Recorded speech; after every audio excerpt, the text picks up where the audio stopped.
Çabaladım bir yere varmadı.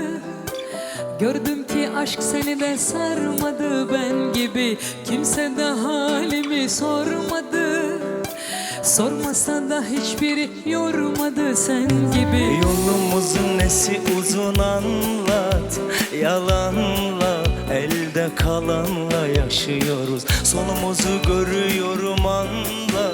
Damla damla zamanla eriyoruz.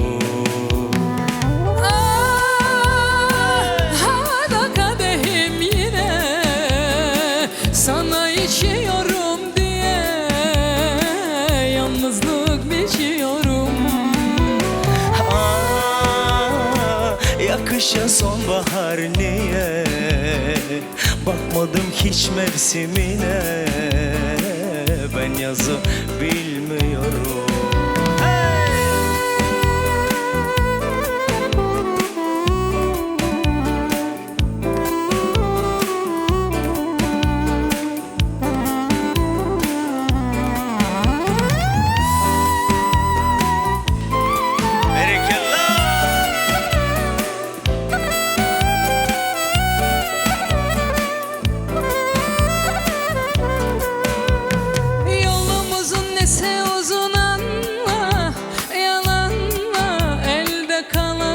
Yaşıyoruz. Sonumuzu görüyorum anla. Damla damla zamanla eriyorum.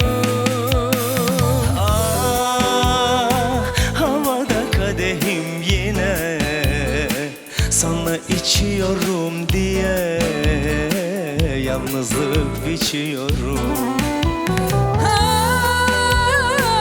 Yakışa sonbahar niye?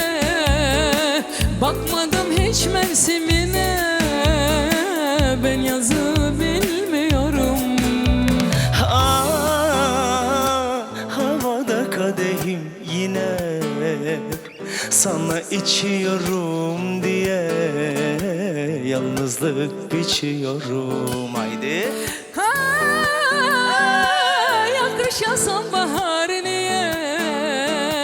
Bakmadım hiç mevsimine. Ben yazı bilmiyorum. Ben yazı bilmiyorum.